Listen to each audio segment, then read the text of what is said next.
بسم اللہ الرحمن الرحیم۔ السلام علیکم عزیز طلباء، امید کرتی ہوں آپ سب خیریت سے ہوں گے۔ الحمدللہ میں بھی اللہ کے فضل و کرم سے خیریت سے ہوں۔ پیارے بچوں، آج ہم اپنے ریسورس پیک کا آغاز کر رہے ہیں اور ہمارا پہلا سبق ہے خوشگوار ماحول۔ تو پیارے بچوں، آج ہم خوشگوار ماحول کے بارے میں پڑھیں گے۔ خوشگوار ماحول کسے کہتے ہیں بیٹا؟ سب سے پہلے سوال اٹھتا ہے ماحول کسے کہتے ہیں؟ تو ماحول بیٹا جہاں ہم رہتے ہیں، ہمارے ارد گرد کی جو چیزیں ہوتی ہیں اور ہمارے ارد گرد کے جو لوگ ہیں، ہمارا رہن سہن ہے، یہ سب ہمارے ماحول پر اثر انداز ہوتے ہیں اور اسی کو ہم ماحول کہتے ہیں۔ تو خوشگوار ماحول کسے کہہ سکتے ہیں؟ خوشگوار ماحول وہ ہوتا ہے جس میں ہم خوش ہوں، ہمارے ارد گرد کی چیزیں اچھی ہوں اور ہمارے رہن سہن میں اچھی تبدیلیاں ہوں، ہم کسی وجہ سے پریشان نہ ہوں، تو ہمارا ماحول اچھا ہوتا ہے۔ تو پیارے بچوں، آج ہم خوشگوار ماحول کے بارے میں پڑھیں گے۔ تو خوشگوار ماحول ہے موسم سرما کے شروع ہوتے ہی ہمارے ملک کے کچھ بڑے شہر اور ان کے قریبی دیہات دھند کی چادر میں لپٹے دکھائی دیتے ہیں۔ یعنی جیسے ہی ہمارے ملک پاکستان میں موسم سرما شروع ہو جاتا ہے تو آپ کو پتہ ہے کہ دھند بہت زیادہ چھا جاتی ہے۔ دھند کسے کہتے ہیں؟ صرف فوگ کے نام سے ہم جانتے ہیں کہ دھواں ہمیں ہر طرف دکھائی دیتا ہے۔ تو دھویں اور دھند کے ملاپ سے بننے والی اس کیفیت کو سموگ کہا جاتا ہے۔ تو بیٹا اب جو ہے ہم دھند کو زیادہ نام دیتے ہیں سموگ کا، کہ بہت زیادہ دھواں ہوتا ہے، اس قدر دھواں ہوتا ہے کہ سردی بھی اتنی شدت سے نہیں ہوتی جس قدر دھواں ہوتا ہے اور ہمیں کچھ دکھائی نہیں دیتا۔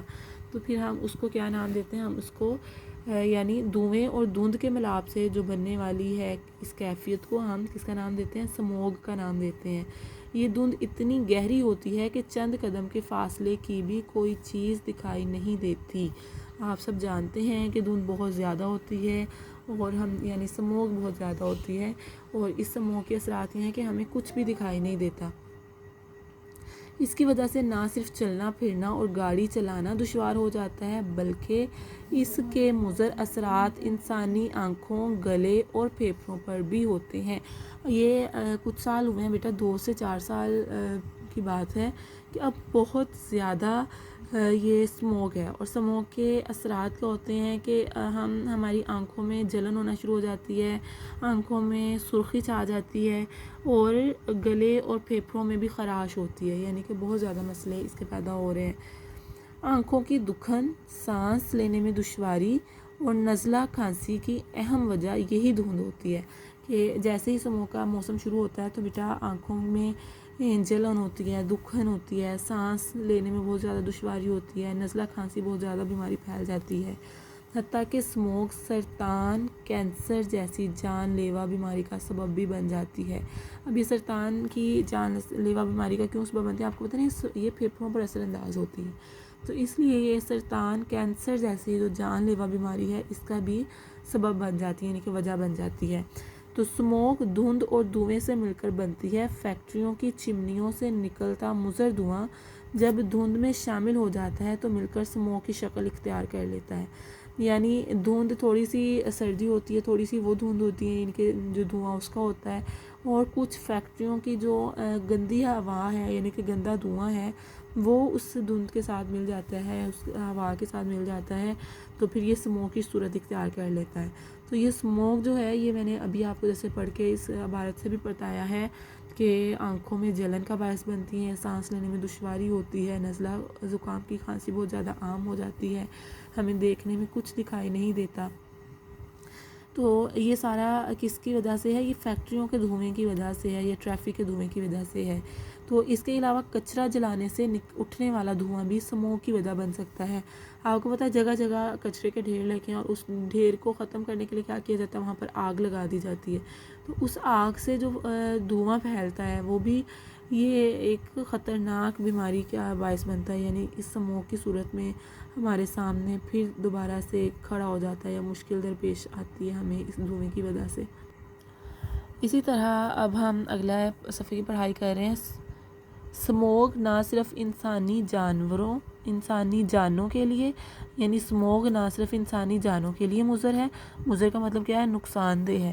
سموگ نہ صرف انسانی جانوں کے لیے مضر ہے بلکہ یہ فصلوں پر کو بھی بری طرح متاثر کرتا ہے، فصلوں کو بھی یعنی بری طرح متاثر کرتا ہے کہ جو ہم فصلیں کھاتے ہیں ان کو بھی جو سموگ ہے وہ متاثر کرتی ہے۔ خاص طور پر سویابین، گندم، ٹماٹر، مونگ پھلی اور کپاس کی فصلیں اس سے بری طرح متاثر ہوتی ہیں۔ اب کون سی فصلیں ہیں بیٹا یہ آپ نے یاد رکھنی ہے، سویابین، گندم، ٹماٹر، مونگ پھلی اور کپاس کی فصلیں اس سے بری طرح متاثر ہوتی ہیں۔ اسموگ سے پوری فضا اور ہمارا قدرتی ماحول بھی بے حد متاثر ہوتا ہے، یعنی جو ہماری فضا ہے اور ہمارا قدرتی ماحول ہے اس میں بھی تبدیلی واقع ہوتی ہے۔ اس لیے ضروری ہے کہ اسموگ کے خاتمے کے لیے ضروری اقدامات کیے جائیں۔ کارخانے اور فیکٹریاں رہائشی علاقوں سے دور بنائی جائیں۔ کارخانوں اور فیکٹریوں کی چمنیوں پر فلٹر صافی لگائے جائیں تاکہ دھوئیں کے مضر اثرات سے بچا جا سکے۔ کچرا شہر اور آبادی سے بہت دور ضائع کیا جائے اور سب سے بڑھ کر زیادہ سے زیادہ درخت لگائے جائیں۔ درخت ہوا کو صاف رکھنے میں اہم ترین کردار ادا کرتے ہیں۔ درختوں سے فضا اور پورا ماحول خوشگوار ہو جاتا ہے۔ خوشگوار ماحول قدرت کا ایک اہم انعام ہے، جیسا کہ ابھی آپ نے پڑھا ہے بیٹا کہ ہم نے ابھی پڑھا کہ فیکٹریوں کے دھوئیں کے مضر اثرات کی وجہ سے اسموگ چھا جاتی ہے آسمان پر، اس کے بہت سے نقصانات ہوتے ہیں۔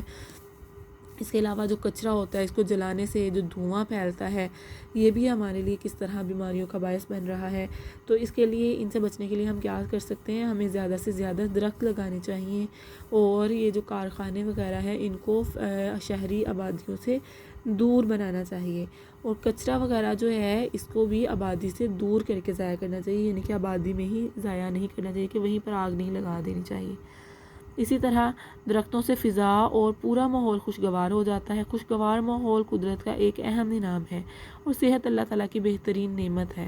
اس لیے ہم سب کو چاہیے کہ اپنے ماحول کو خوشگوار بنائیں، صفائی کا خیال رکھیں، خود بھی صاف رہیں اور ماحول کو بھی صاف ستھرا رکھیں، پھر ہم خود بھی بیماریوں سے محفوظ رہیں گے اور ہمارا ماحول بھی خوشگوار رہے گا۔ عزیز طلبہ، آپ سب جانتے ہیں کہ آج کل کرونا کے دن ہے، تو کرونا کے باعث بار بار آپ کو اس بات کی تاکید کی جاتی ہے کہ صفائی کا خیال رکھیں، اپنے ہاتھوں کو صاف رکھیں، بار بار اس کو تقریباً 20 سیکنڈ تک واش کریں یعنی کہ انہیں دھوئیں۔ تو پیارے بچوں، آپ نے صفائی کا بہت خیال رکھنا ہے۔ اگر آپ صفائی کا خیال رکھیں گے تو ہم یہ سانس کی بیماریوں سے، پھیپھڑوں کے مسائل سے اور اسموگ جیسی جو ہمارے لیے آفت ہے اس سے بھی مقابلہ کر سکتے ہیں۔ عزیز طلبہ، اب آپ کا گھر کا کام یہی ہے کہ آپ نے موسم سرما کے شروع ہوتے ہی یہاں سے پیراگراف کا آغاز کرنا ہے اور جان لیوا بیماری کا سبب بھی بن جاتی ہے، یہاں تک اس پیراگراف کی املا یاد کرنی ہے۔ نیز ورک شیٹ نمبر 1 ہے ہماری کہ معمے میں 10 جانوروں کے نام چھپے ہیں، ان ناموں کو تلاش کر کے نیچے دی گئی جگہ پر لکھیے۔ تو پیارے بچوں، یہ آپ کا معمہ ہے اور یہاں پر آپ نے ان الفاظ کو تحریر کرنا ہے، یعنی معمے میں سے ہم نے حروف کو ملاتے ہوئے جانوروں کے نام مکمل کرنے ہیں اور پھر ان حروف کو ملا کر ہم نے الفاظ کی صورت میں یہاں جانوروں کے نام لکھنے ہیں۔ تو سب سے پہلے کیا لکھا ہے، گینڈا، گاف بڑیے نون ڈال الف ڈا گینڈا۔ اسی طرح دوسرا لفظ ہے چیتا، تو چے یہ تے الف تا چیتا۔ پھر ہے خرگوش، تو خرگوش کہاں ہے ذرا ڈھونڈیے، خرگوش یہ خے رے گاف واو شین خرگوش۔ اسی طرح ہے ریچھ، تو بیٹا ریچھ کے طور کہاں ہے، رے چھوٹی یہ چھے ریچھ۔